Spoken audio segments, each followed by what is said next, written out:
तर आता बरेच दिवस झाले आपले व्लॉग आले नाहीत. त्यामुळं काही-काही जळक्या लोकांना असं वाटेल, साक्षीने व्लॉगिंग सोडली का? तर नाही, साक्षी एकदा दोनदा सांगून कोणी ऐकणार एवढं गुणीबळ तर नाहीये.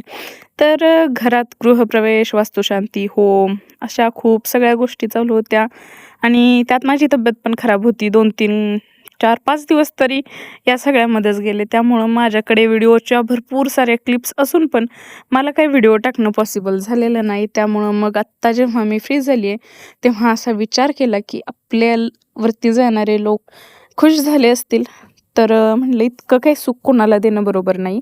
त्यामुळं म्हणलं पटकन आपण एखादा व्हिडिओ आज पोस्ट केला पाहिजे. तर ह्या सगळ्यात वास्तुशांती आणि होमच्या दिवशीच्या क्लिप आहेत सगळ्या.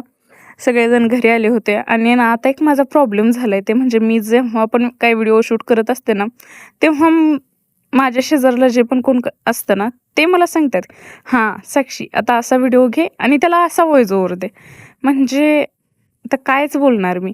हां, आता साक्षी असं म्हणेल, आता साक्षी तसं म्हणेल, "आमच्याकडे अशी पूजा होती, आमच्याकडे तशी पूजा होती."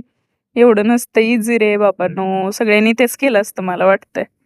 हां, तर ह्या आमच्या मामी आहेत आणि यांना मांजराचा माझ्या इतका नाद आहे.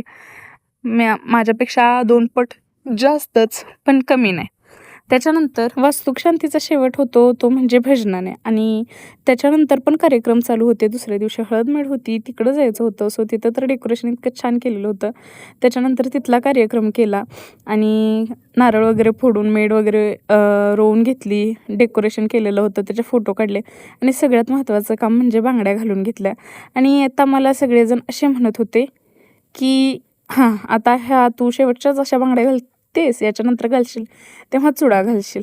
सो त्याच्यानंतर मला केकच्या पण ऑर्डर होत्या 4-5. सो त्या कंप्लीट केल्या आणि असे काही होते माझ्या पाठीमागचे 4-5 दिवस. बाय.